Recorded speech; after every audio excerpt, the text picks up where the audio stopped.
Dan pemirsa, untuk mengetahui bagaimana aktivitas gunung yang baru saja mengalami erupsi itu serta bagaimana kondisi kegunung apian Indonesia, kita terhubung dengan Surono, staf ahli kebencanaan dari Kementerian Energi dan Sumber Daya Mineral Republik Indonesia. Selamat sore Pak Surono. Selamat sore Mas Doni. Pak Surono, ada 3 gunung berapi yang kali ini mengalami erupsi dalam waktu yang hampir bersamaan. Bagaimana serta apa yang menyebabkan hal ini bisa terjadi, Pak? Begini Mas Doni ya, Indonesia memiliki gunung api terbanyak di dunia, 127 gunung api. Jadi ada kemungkinan bahwa dari 127 gunung api itu bisa meletus bersamaan. Tetapi satu di antara gunung api itu tidak menular gitu. Ini letusan gunung api berbeda sekali dengan orang kena flu gitu ya. Ada virus saling menular itu tidak seperti itu. Kontrol daripada tektonik di Gamalama itu berbeda dengan Sinabung dan berbeda dengan Rinjani. Jadi kebetulan memang 3 hari sebelum letusan Gamalama, memang Gamalama ada suatu peningkatan aktivitas. Itu sudah dikoordinasikan dengan pemerintah daerah setempat dan kemudian beberapa jam sebelum terjadi letusan memang ada gempa tektonik di sekitar Gunung Gamalama. Ya. Itu seperti ini meningkat kondisinya ya, Gamalama ini 3 hari sebelum letusan.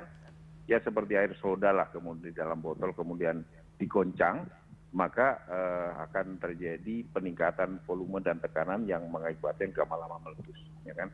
Ketinggian 600 meter dari puncak gunung api ya tergantung arah angin kemana debu itu akan tersebar. Kalau gunung Sinabung ini memang sudah lama, saya sampaikan bahwa letusan ini kan panjang.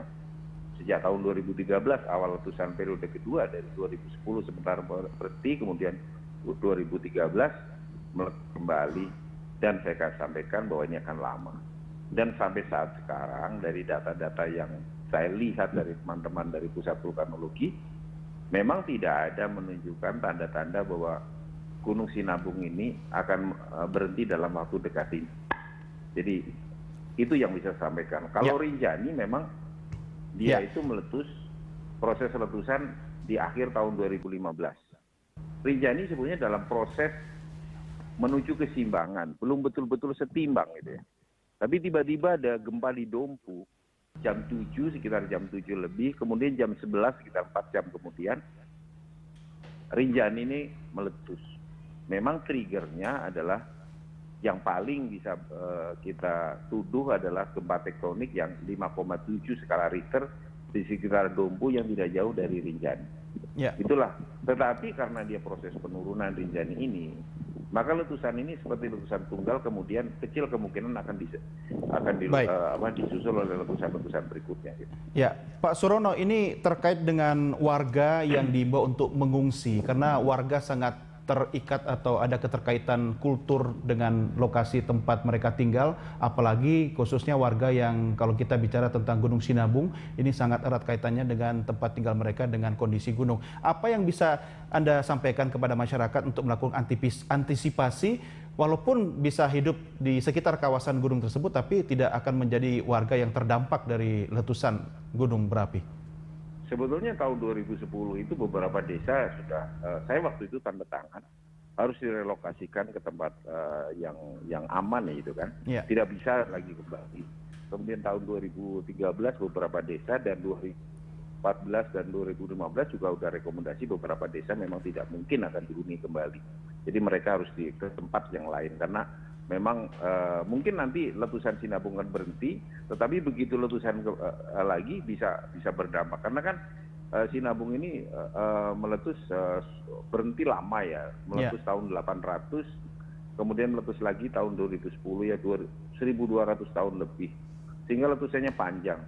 Karena letusan istirahatnya panjang, maka masyarakat terlalu dekat dengan puncaknya, ya kan, dengan puncak Sinabung. Begitu meletus yang awan panasnya hanya sampai maksimum 5 km bahkan belum pernah nyampe persis 5 km.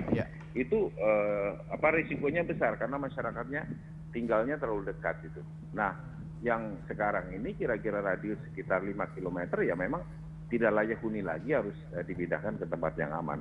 Ya. Itu saja gitu. Baik. Antisipasinya tidak ada jalan lain karena awan panas dan hujan abu lebat mungkin kerikil sampai material panas lainnya bisa tersebar paling tidak radius sekitar 3 sampai 5 km.